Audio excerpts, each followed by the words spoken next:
all of these activists coming at these private equity funds and firms and coming at the BlackRock in specific of people who are like, they're evil. When you like you're working in that industry, you're like, I'm not evil, guys. So what is that? Why is there that sentiment that exists? And is that something that you can relate to or that you've seen? That's such a great question, and I never appreciated that sentiment until I got on social media and I was like, I had 50 followers and someone was commenting that on my posts. I personally never felt it. I worked at a pretty small private equity fund.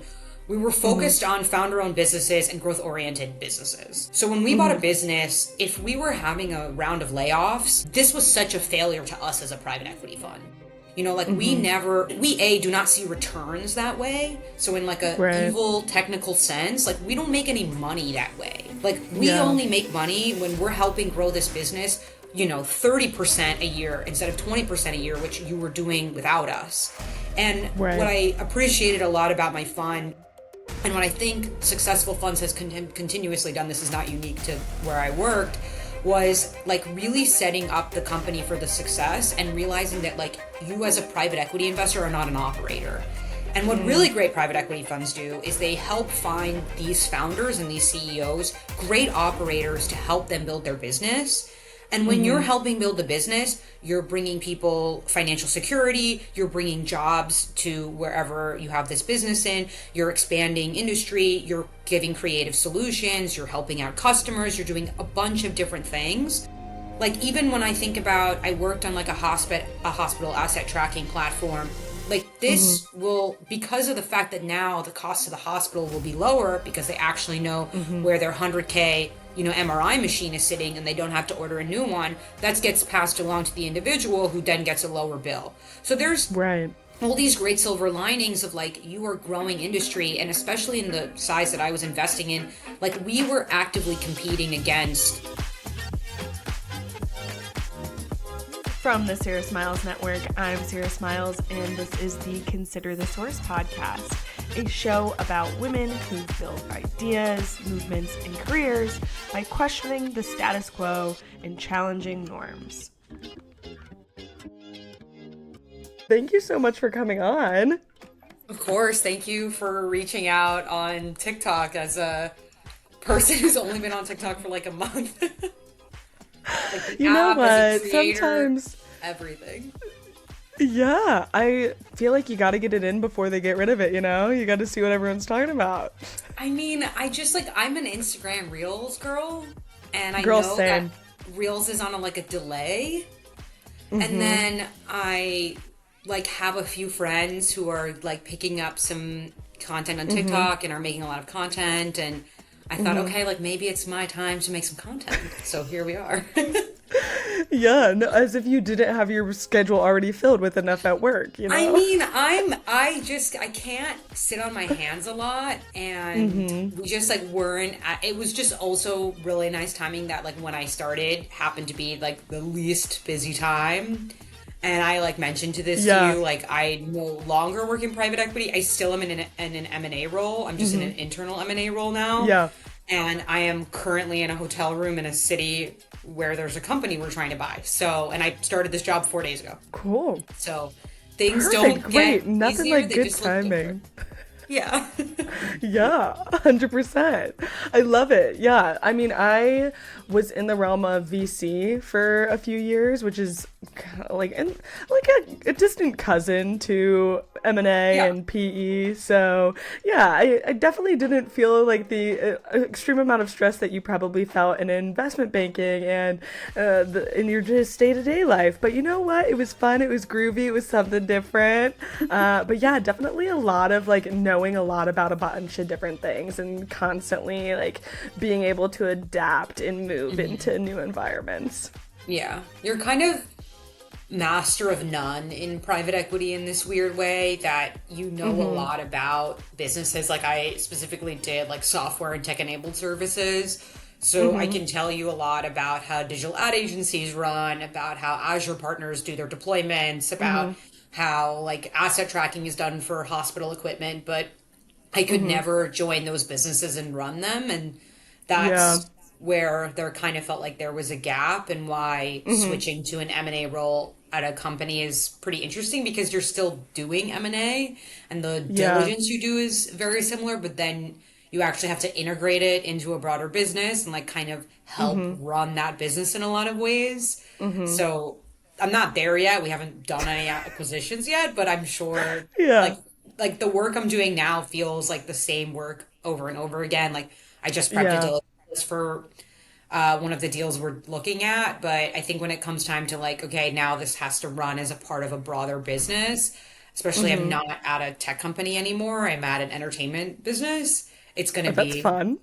it's really fun. It's really fun, but it's super different than any tech company. Yeah. So, yeah. Yeah. I mean, I feel like when you go from niche to niche and if you go from like sector to sector, it is so extremely different. And even just going from investing in it to working in it is just a Mm. completely different ball game. Yeah. But obviously, like with private equity and with mergers and acquisitions, there comes a lot of influence. And I also think that it's super interesting because influence with influencers right now and the amount of people that are influencers that are becoming angel investors seemingly overnight, and the number of people that are influencing people to buy their product. Like, who do you think would have more influence, Kim Kardashian or a managing partner at Blackstone? Just theoretical. Kim Kardashian, I mean, it kind of actually got proved out when Kim started Sky with somebody, and who that somebody was one of the biggest guys ever at either like KKR or Carlyle or something. Nobody really cared about him. I'm pretty like I don't even remember which fund he was at, and I'm in private equity. And when Yeah. Kim left, like I don't know what the legs of this fund is really anymore, and I don't know if the guy that she started it with really cares. And I think that's just kind of the way that it is now. And Yeah. like, that was a big inspiration for me to want to make finance content.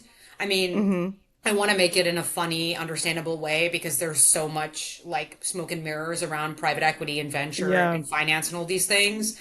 So it kind of started of me teaching my girlfriends about things. But now, yeah, to see like very unqualified people telling people to make stock picks, telling people to get involved with Yeah. crypto, telling people to start cutting 100K checks to startups. It's Yeah. kind of gone a little bit off the rails of we've strayed too far away from just like good old fashioned knowledge and education to like everybody's Yeah. kind of pitching something, which a buyer beware. But Yeah. that's what I've always heard is like when you hear about it, like if it is a company that you should be investing in, it's too late.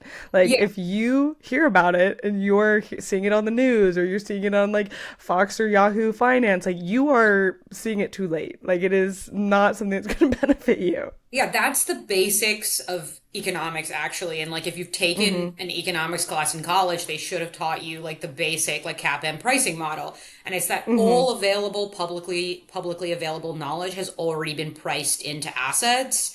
And that's super true for public stocks and you know buying public equities, and it's definitely true for private companies because people have already looked at it.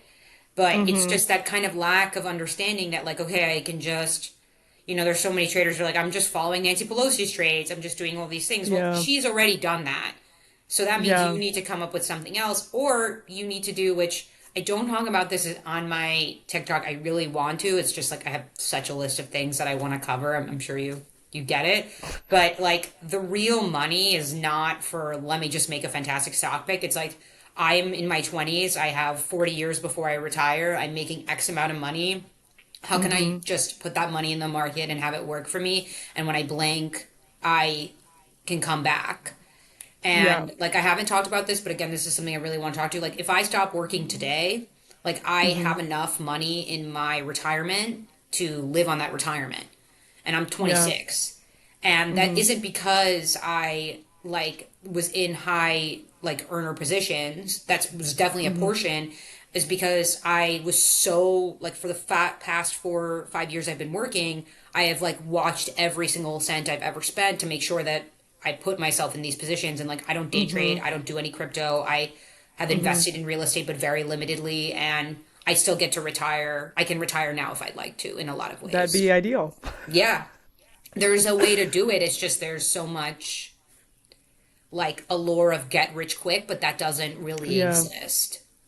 Yeah. Or Well, I I don't feel think it like does. that coupled with like instant gratification and the dopamine hits that everybody is getting at all times on social media and through all of these various outlets, that is the ultimate scheme is like Bitcoin, all these cryptocurrencies are the ultimate get rich quick scheme, allegedly. But then you see the rise and fall of specific coins, or you see the rise and fall of specific currencies. Like that to me is like definitely caution, buy with, like what you said, buyer beware. Like that is, know what you're buying before you buy it. Like the Haktua coin. Like what? Come on, guys, be so serious. I'm so over Be it. so serious. Yeah, I mean, like NFTs, like who's talking about those anymore? Ashton You know, Kutcher, I like think. it's okay to it's okay to take risks. It's okay to do like want to get involved in crypto and all of this, but just like be really aware of what you're doing and like if you're in a position where you're okay to lose money, try losing some money. If you're not, there's other ways to still grow generational wealth and still put yourself in a really great position to retire. Yeah. And I feel like there's been a recent movement for mostly what I've seen as women, and this is probably just biased based on what I see on my social media platforms, about women taking ownership of their finances, of being like, okay, we've worked to get to this point of being able to have our own careers, have our own jobs. Finance equals freedom. And I want to be financially free. I want to have my own sense of freedom. And so you see all of these creators coming on with platforms.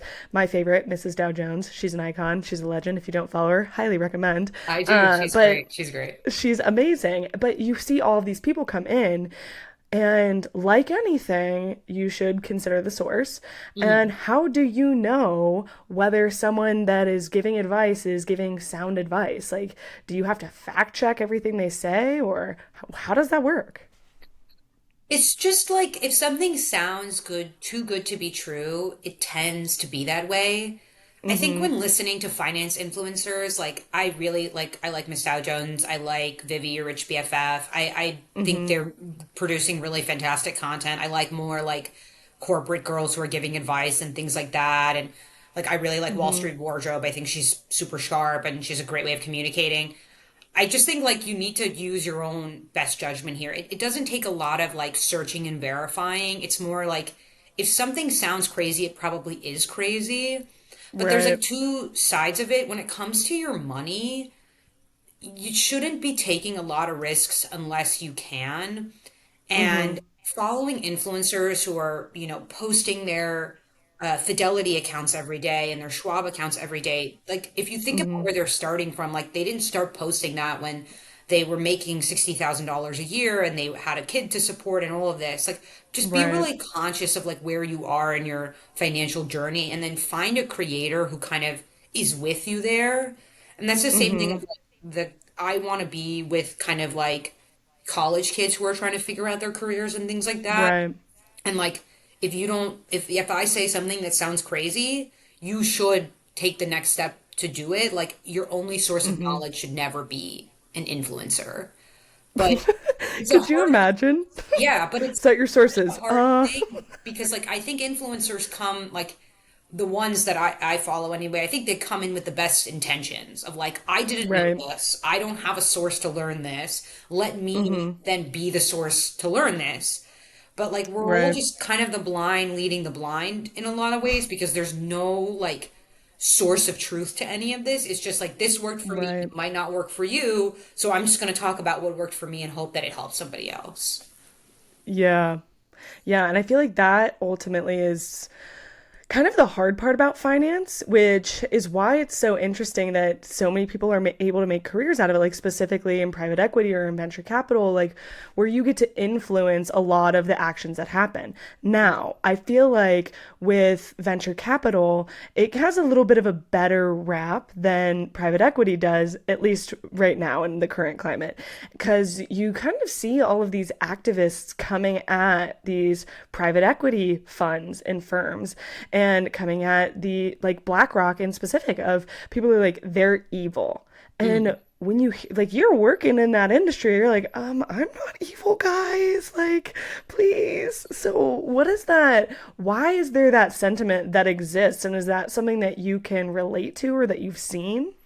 That's such a great question. And I never appreciated that sentiment until I got on social media and I Mm-hmm. was like, I had 50 followers and someone was commenting that on my posts. I personally never felt it. I worked at a pretty small private equity fund. We were Mm-hmm. focused on founder owned businesses and growth oriented businesses. So when we bought a Mm-hmm. business, if we were having a round of layoffs, this was such a failure to us as a private equity fund. Like we Mm-hmm. never we a do not see returns that way. So in like a Right. evil technical sense, like we don't make any money that way.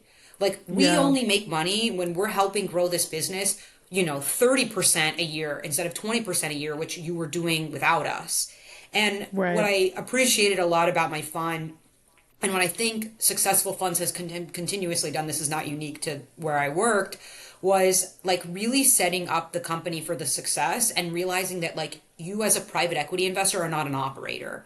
And what Mm. really great private equity funds do is they help find these founders and these CEOs, great operators to help them build their business.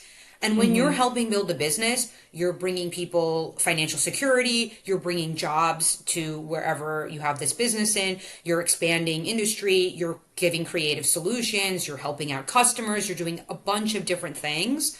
Like even when I think about I worked on like a hospital asset tracking platform, like Mm-hmm. this will, because of the fact that now the cost of the hospital will be lower because they actually know Mm-hmm. where their 100K MRI machine is sitting and they don't have to order a new one. That gets passed along to the individual who then gets a lower bill. So there's Right. all these great silver linings of like you are growing industry, and especially in the size that I was investing in, like we were actively competing against the big guys. Like when I looked at a like Mm-hmm. a CRM, the goal was to compete against Salesforce and give like a Yeah. founder who lived and breathed CRMs like an opportunity to compete.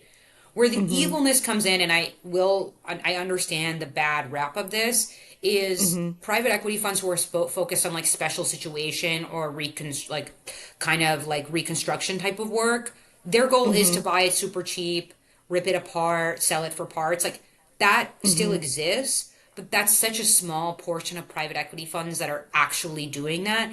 Even for Right. Blackstone, this is one team for them. Majority of Mm-hmm. their teams only benefit when it comes to growth.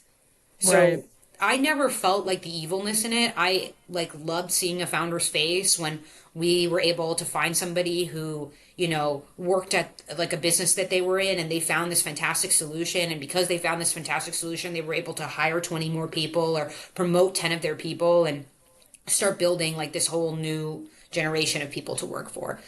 I get the argument, and to some extent Mm-hmm. it exists, but I think like it's not every private equity fund.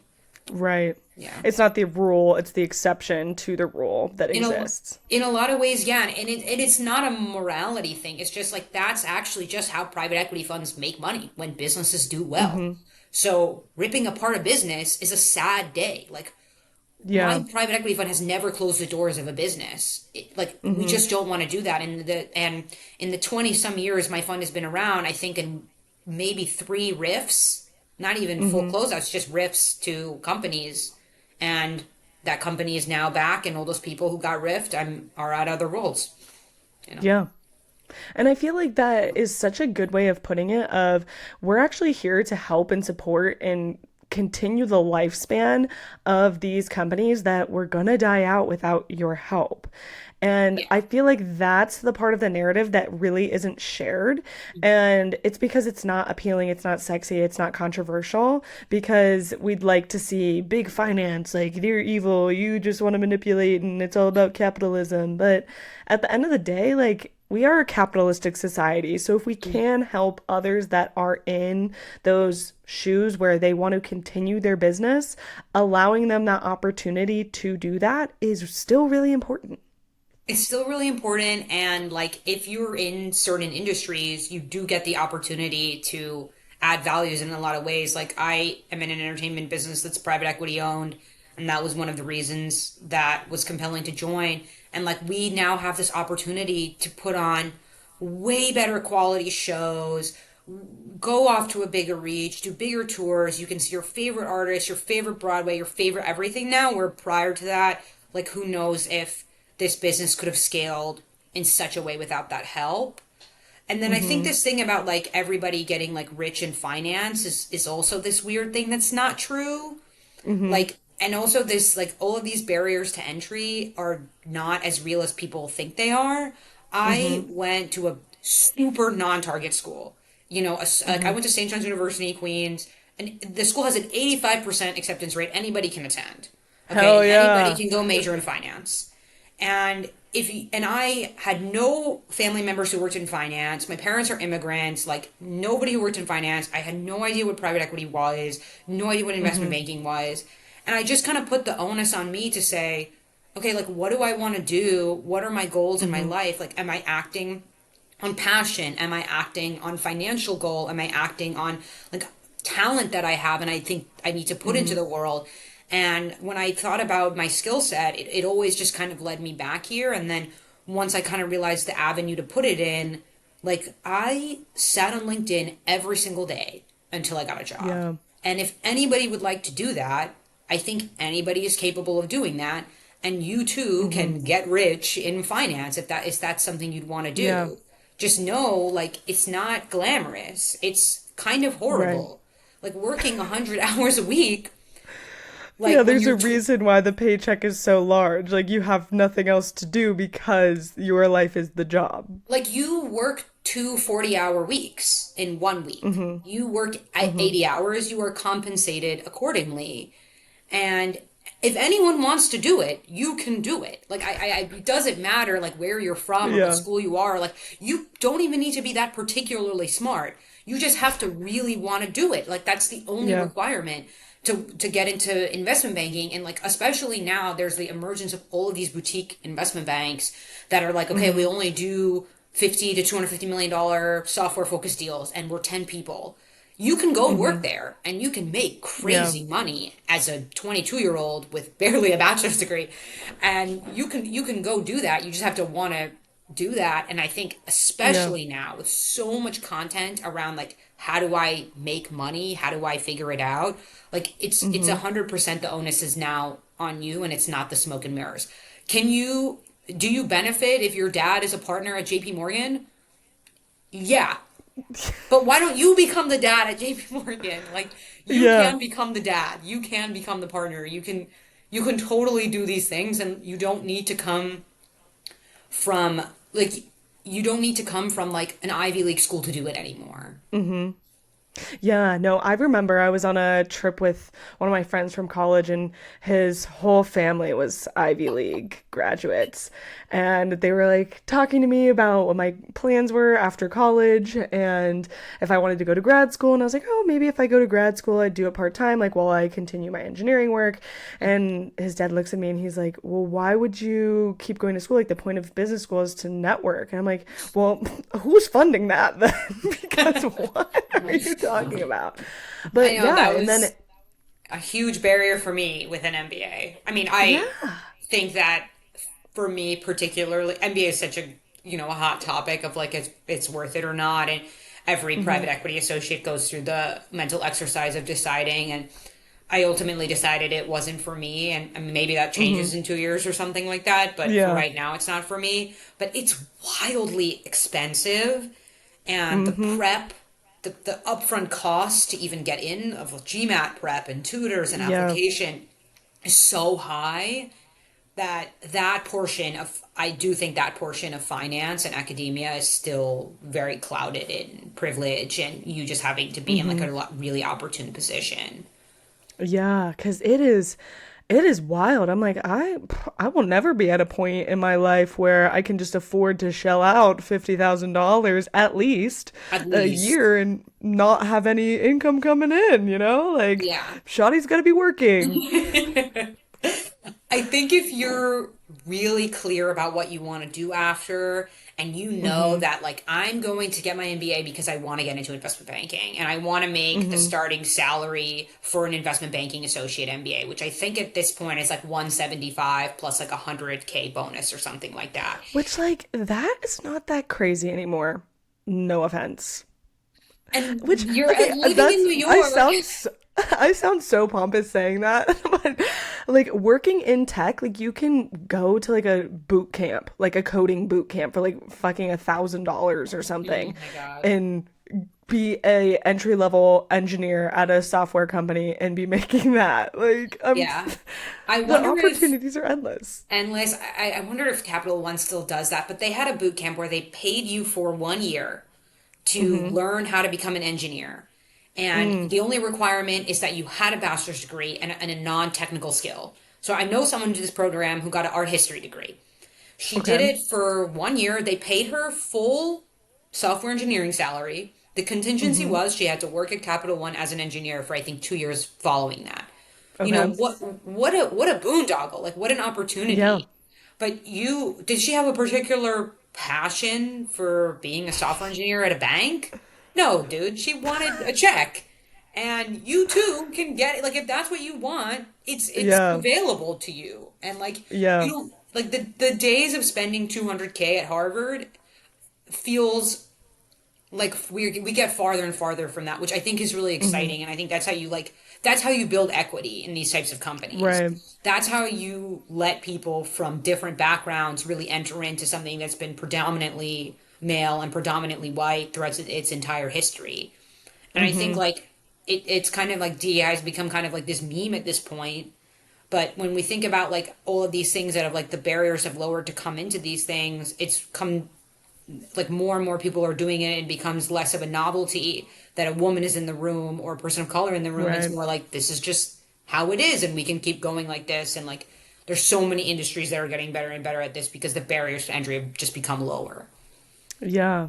And I feel like the more that you talk about that, the more that I think about like the TV show Suits.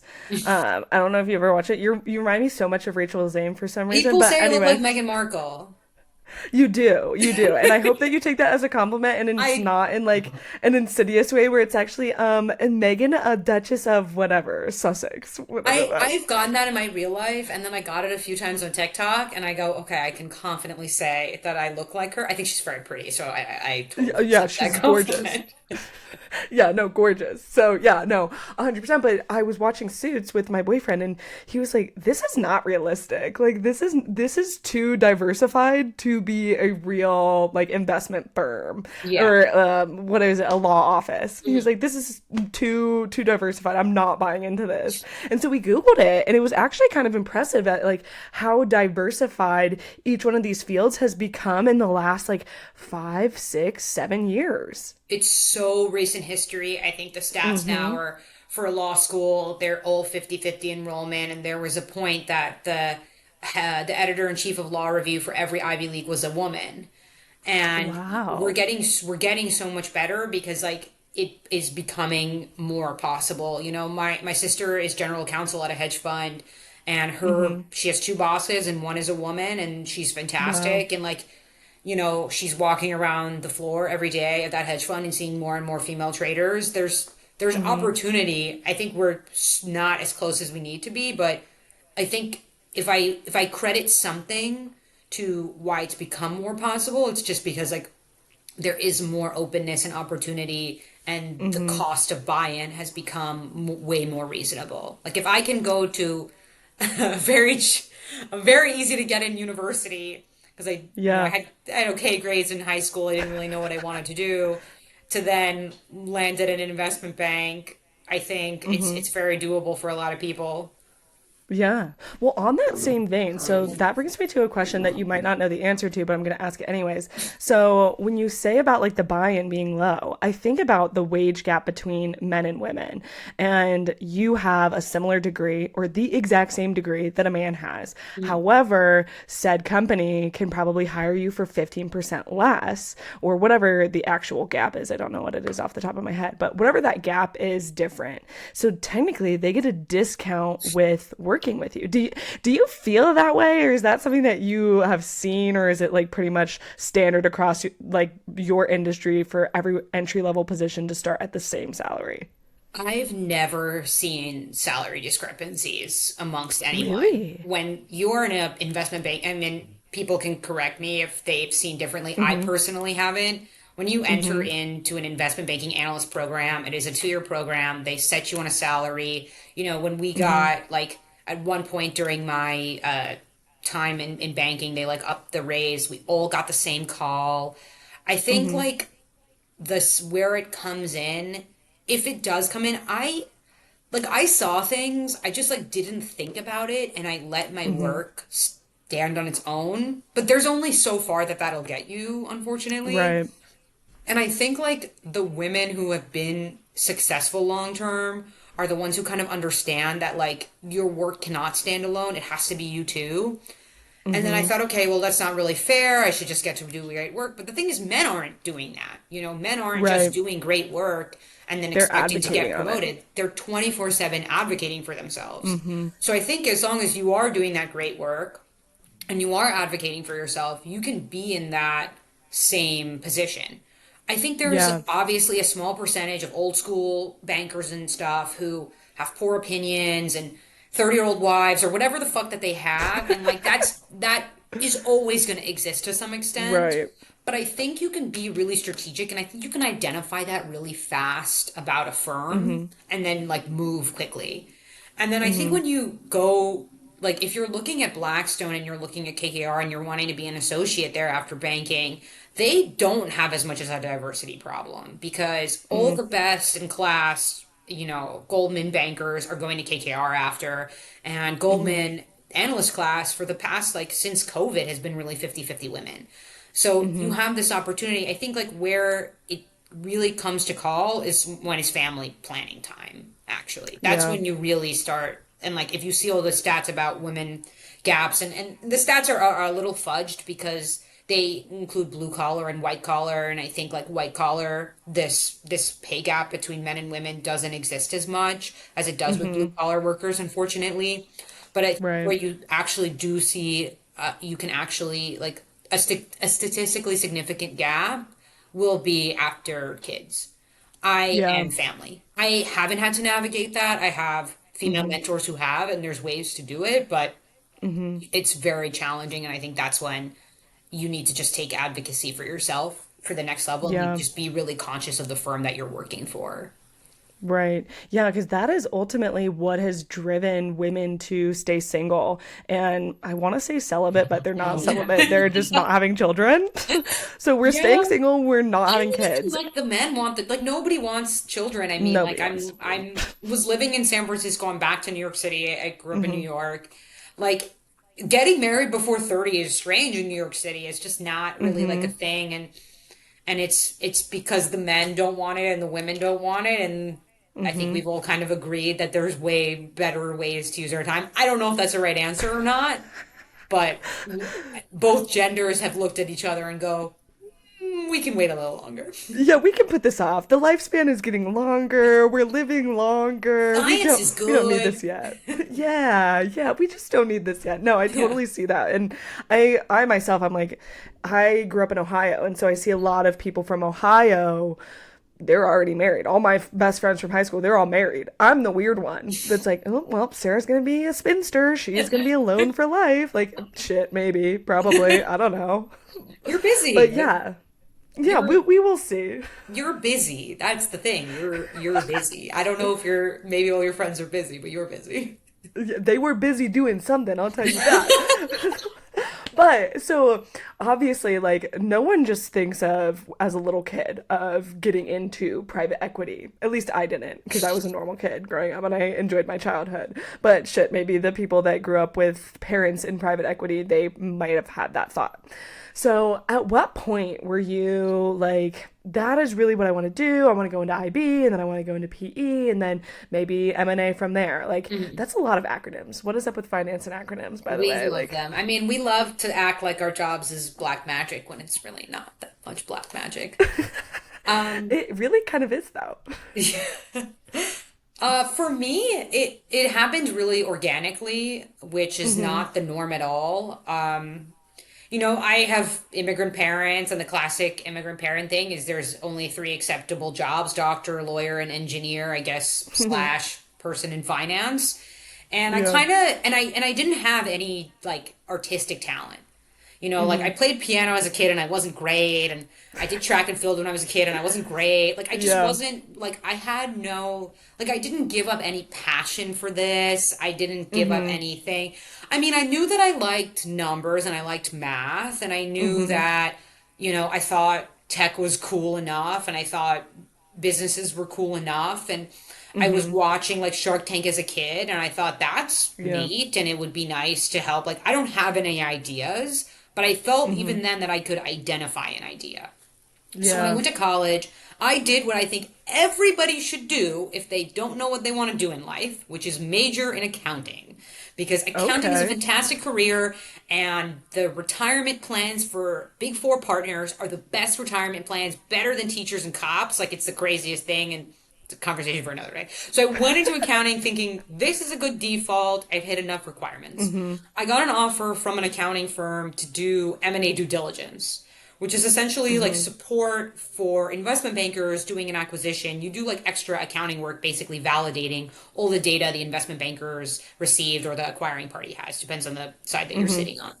The recruiter who knew me in college, because I was a freshman at networking events because my sister told me to go and I thought that made sense, was like, Nicole, I think you're going to be so miserable as an accountant.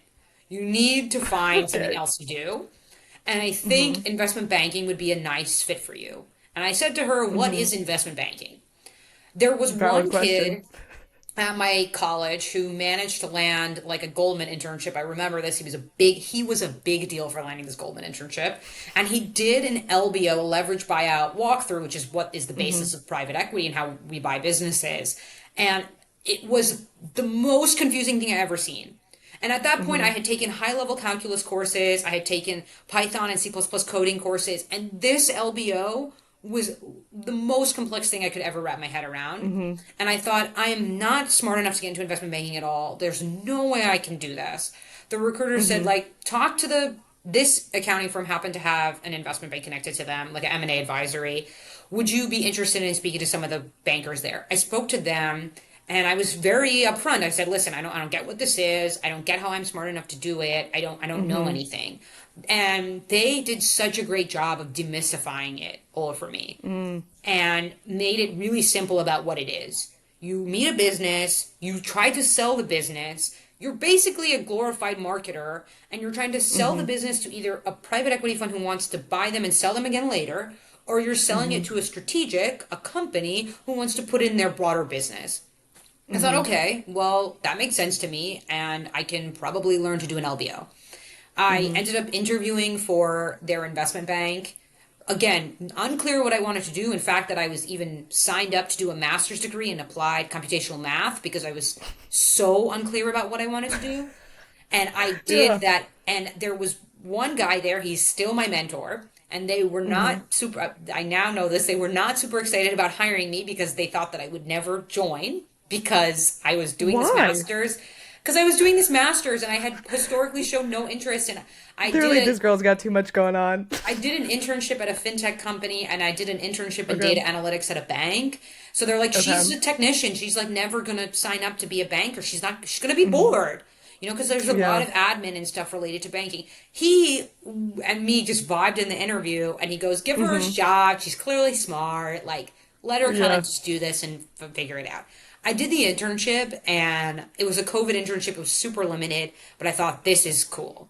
Like Mm-hmm. I feel like I'm getting to know businesses. I feel like I'm building out my technical skill. I can see senior bankers like using soft skills and communicating and pitching and being like the fanciest car salesman in the history of the world because instead of selling cars, they're selling companies.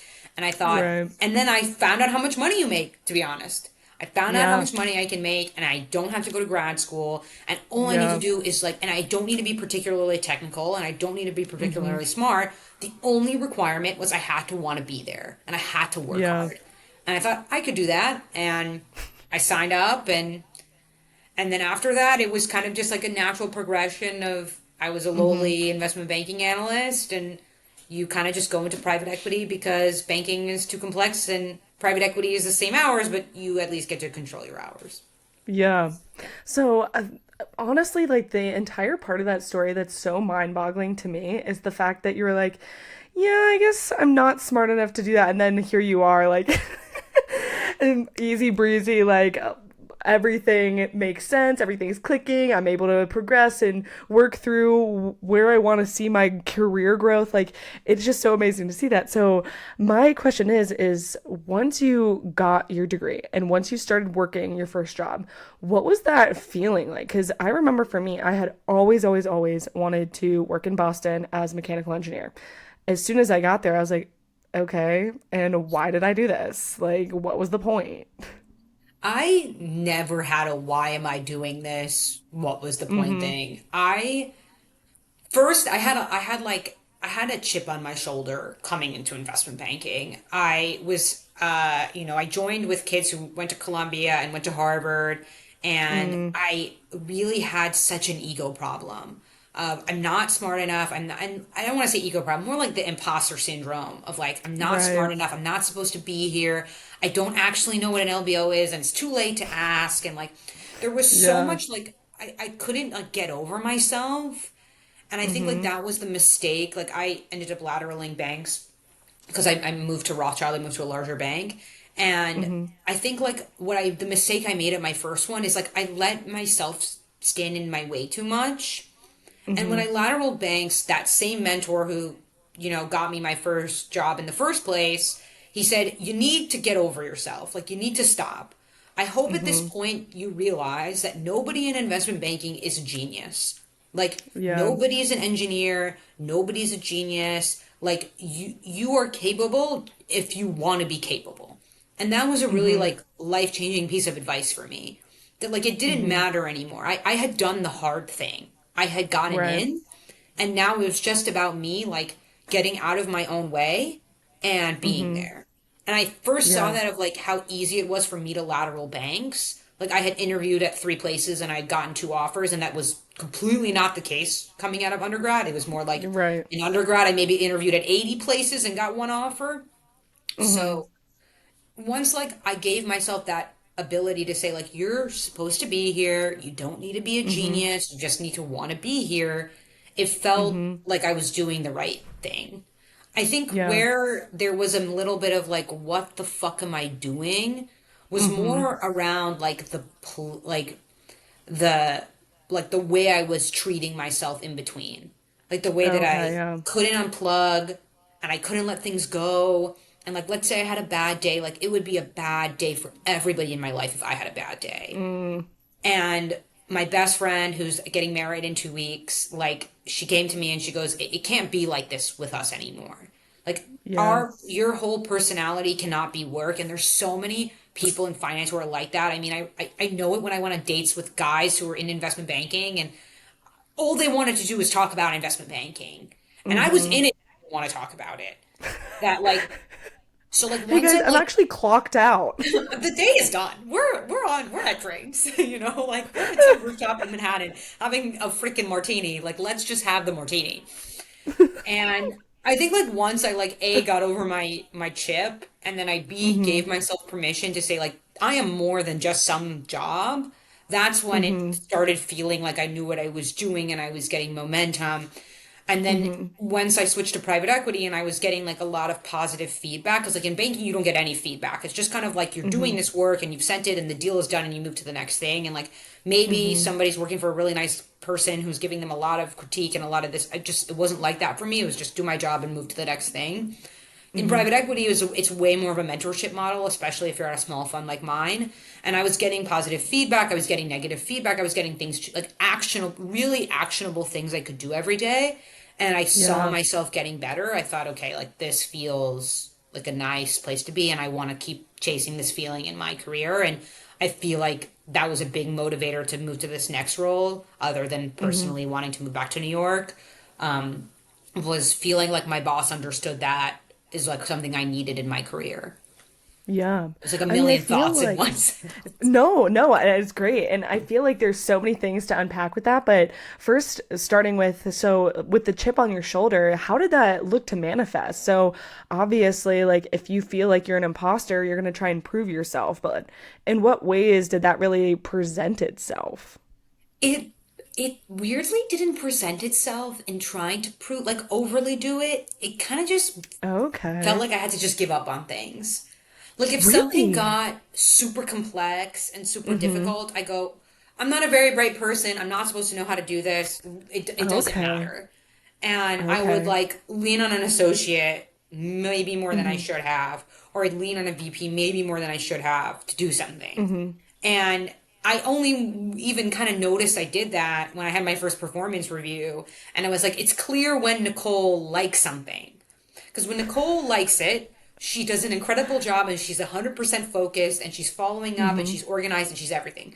When Nicole doesn't like to do something, it looks like crap and she doesn't know what's happening on her, like, all of that kind of thing. And that was such great Yeah. feedback to me because I was like, in life, you don't always get to do what you want to do.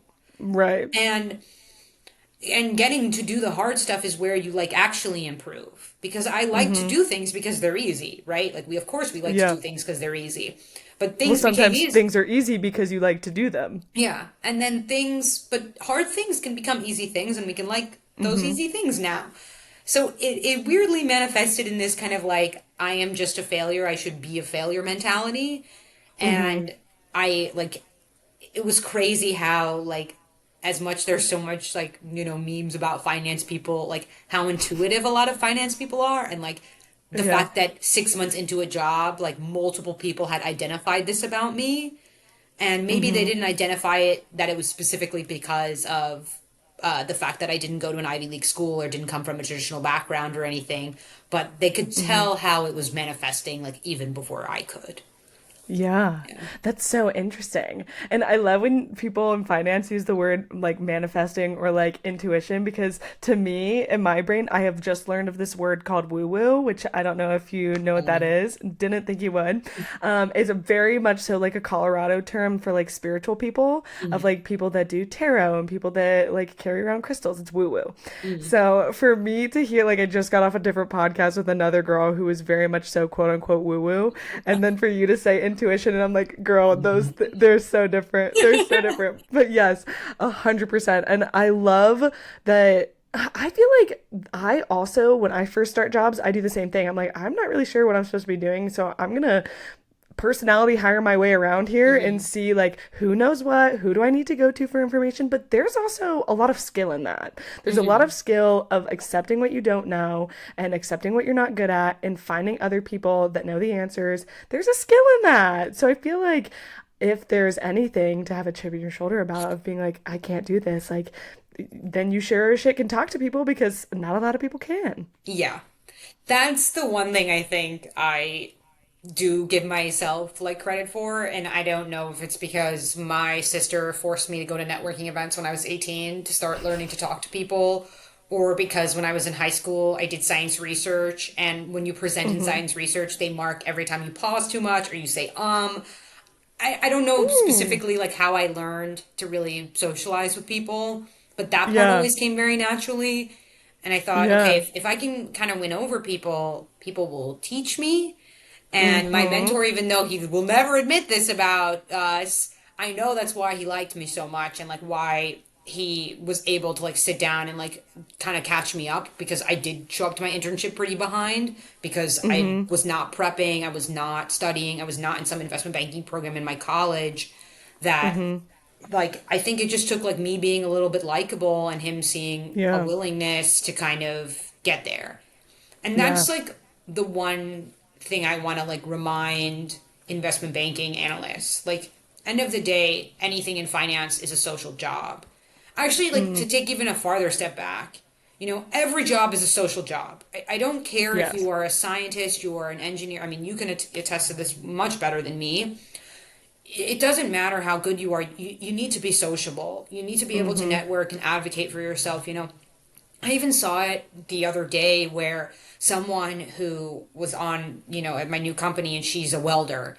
and she heard somebody talking about an opening in rigging, and that's they pay $1 hour better Oh or yeah. something.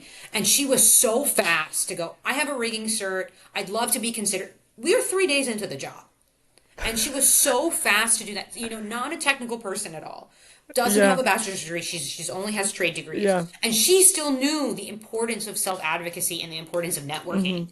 And it was so great to see that, and it really like reminded me that everybody and anybody should be doing this, and it's the only way you can get ahead in any career. Yeah. And so as we look to close out the session, but what is like advice that you would give to women that want to get into finance, whether it's IB, PE, VC, M&A, whatever other acronym there is that we want to throw out there? Like, what's your advice? Um, don't be afraid. Like, fear is the thing that stops women in every corner. It stops anybody in every corner. I think even there are guys who feel like they shouldn't be in certain spaces, but you just need to trust your own ability to work hard, not your own intelligence, because you don't know what your own Hmm. intelligence is yet, especially when you're so young. It's you need to trust your ability to work hard is the first thing. Hmm. Even if you're not sure, it's okay to be wrong. Just try to Hmm. make more right decisions than wrong decisions. If something Hmm. feels like you could be okay at it and it's not hurting you, like why not spend a year or two trying to do it and then figure it out Hmm. if it worked and put up your head and say, okay, this sucked. Let me go try again. Hmm. And okay, no, this was great. I should keep moving forward. So Yeah. be as fearless as you possibly can be, and it's totally okay to make wrong decisions. Just make more Hmm. right ones than wrong, and life will turn out even. Yeah. If there's anything that I have learned being in a male dominated field, it is truly stick to itiveness. Mhm. Like, there are so many people that will just give up. And if you have the skill of being the last person to give up, that'll get you so much further. Like, you genuinely, like what you just said, you do not need to be smart. You do not need to know everything, be a genius. You do not need to be technically skilled. If you do not give up, you will win so many of those battles and of those challenges that you have with yourself, that you have with others. Like, and that is to be said about virtually anything of if your Mhm. stick to itiveness is your greatest asset, you will be so successful. Absolutely. And nothing is truer in a career in finance. I can promise you, as a person who did not go to a fancy school, that your ability to work is worth spades over any intelligence you think you need. Preach. Amen. Well, Nicole, thank you so much for hopping on with me. I know that you have like the most crazy Thank schedule you with for having starting me. your job. Yeah, of course. This If was so there's any fun. way that I can return the favor, but let me know if there's anything that I'll repost your little TikToks and all of the fun Repo. videos you Well, I make. have like a formal name now, actually, that I'm trying to go with. The So Corp Purple Chick, Speak is my new TikTok handle. love. So follow. I will eventually get on Instagram when I figure out how to use Instagram, and I will eventually get on Twitter when I know how to use Twitter. But Girl, what do you live under a rock? I don't want to do social media. I just want to make jokes. But Yeah. you need social media for jokes. Yeah, I have come to learn that. And you Yes. know what? What has been humbling, I went down this a little bit of a tangent, but I went down this journey of like, I'm gonna do stand-up comedy. Okay, I've well, seen your posts. They're very funny. girl, the way in which I have gone to stand-up comedy clubs and I'm just up there, crickets. Crickets. I'm like, oh. So let me tell you what, keep it to social media. Keep it to social media. It's much Dude, better for the I ego. admire you. I've had a lot of friends who are like, Nicole, you should do stand up. I go, you hate me. You hate me if you want to throw me to the wolves like that. That's nuts. Shut No, up. but it is fun. And like Yeah. honestly, public speaking, being able to be good at like reading a room, talking, very important. But also, if you're interested in ever getting humble, just step on up there, say something that you think is funny, and they will straight up stare you in the face like this. I tried to make a joke about You engineering and they no, I tried to make a joke about engineering and I was like some like my tutor in college was literally a football player, hit his head against other people's heads and now plays in the NFL and I'm the engineer. And like that was the joke. And everyone was like, it's funny. "What?" You're not in Guys, front I'm of the like, right crowds laugh. then. That was it. That was the bit. Come on. You Yeah, gotta so laugh. You gotta laugh. Yeah, you kind of, and one of my other friends, he's trying to become a stand-up comedian. He was like, yeah, you kind of have to dumb yourself down. I think you're a little bit too smart to be, I'm like, so what is it? I'm too dumb for engineering, but I'm too smart for stand-up comedy. Where's the middle ground? You just gotta try everything and hope one sticks. That's the truth. Thank you so much for listening to another episode of the Consider the Source podcast. If you're not already, please make sure to subscribe wherever you listen to podcasts. And make sure to check us out on YouTube because the videos do get posted there every Wednesday. And then if you haven't already, make sure you leave a comment. Make sure you leave a 5-star review. Make sure that you're following me on social media at Sarah Smiles Network everywhere. And I hope you have a great rest of your day, and make sure to tune in next week for another episode of the Consider the Source podcast. Bye.